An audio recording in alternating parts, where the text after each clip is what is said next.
One noticeable absentee in this, the final of the men's lightweight fours, Denmark, winners of 5 of the last 6 World Championship finals. Attention.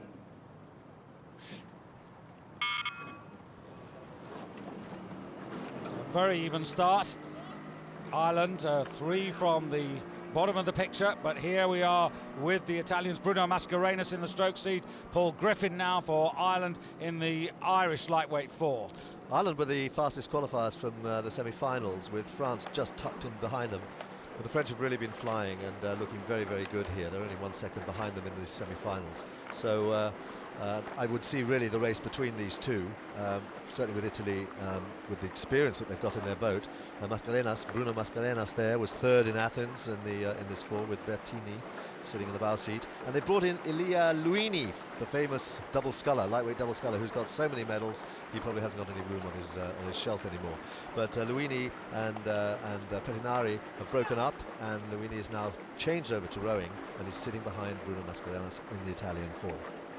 But it is the French who've made the brightest start.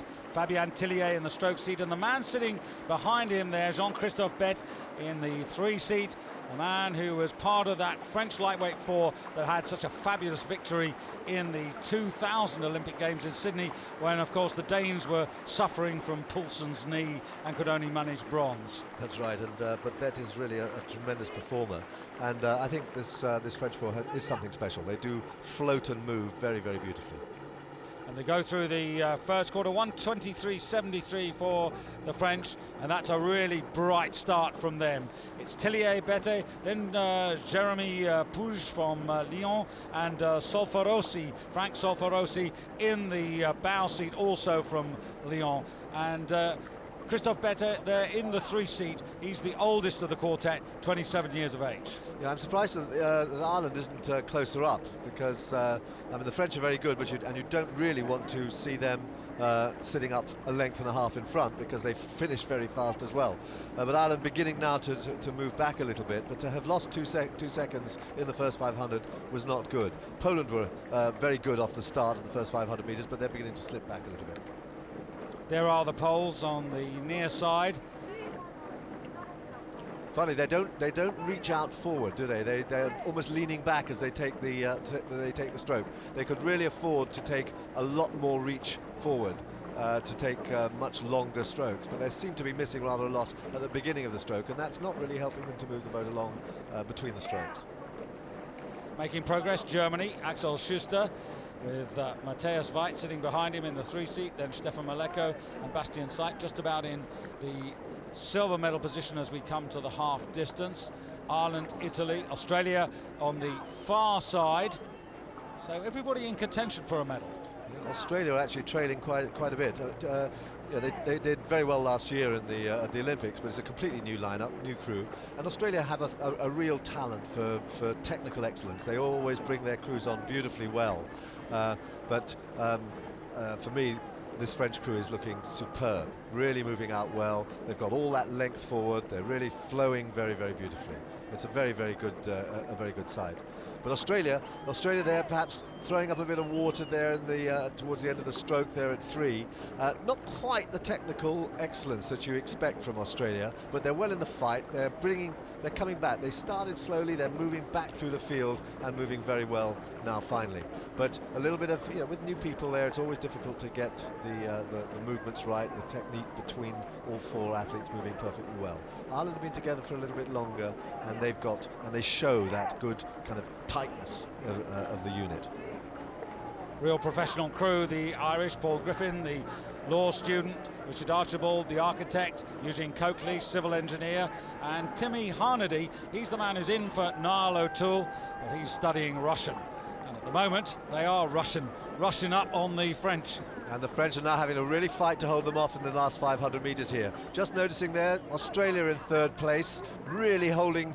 They've come up very, very well in that in that middle part of the race. They've moved up well into that 3rd place, and it's now a battle between them and Italy for the bronze medal. But it's no question who's out in front here. It's France, still about 3/4 of a length up on Ireland, who are trying to get back on terms. Just reflecting on Italy, I think they've got an awful lot of work to do. They've slipped back there down to 5th place with now less than 500 metres to go. But the French at the moment holding Ireland, and Australia and Italy and Germany all in with a chance of the bronze medal, and Australia, of course, on the far side, not out of it either. And this rush for the medals could bring a lot of crews onto the French. Yeah, the French now at 39 strokes a minute. I mean, they really are having to move for it. They know they do. It's a very, very high-class event, this. It's very, very hot. They move really only a second or two slower than the heavyweight coxless fours. So you've got some pretty classy athletes in this race. Well, Bruno Mascarenhas, the Italian, who was actually born in Lisbon in Portugal, and you can see the bow now of the Italian lightweight four. It's really burning up here, and it's coming on to the Irish very, very fast, and this is the familiar fast finish from the Italians. But can they go all the way? They've got to go through Ireland, they've got to go through France if they want the gold medal. Italy, who, as you said, Dan, have got a great history in lightweight men's fours. Too late. It is the gold that goes to France.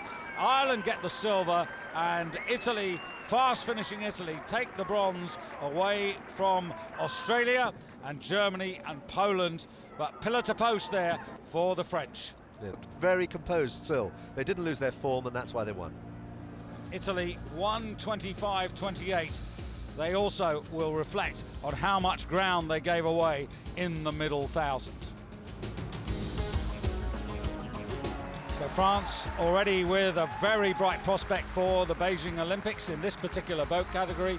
And Jean-Christophe Bett, another gold medal for him. His wife Caroline just missing out narrowly earlier in the day in the women's lightweight quad.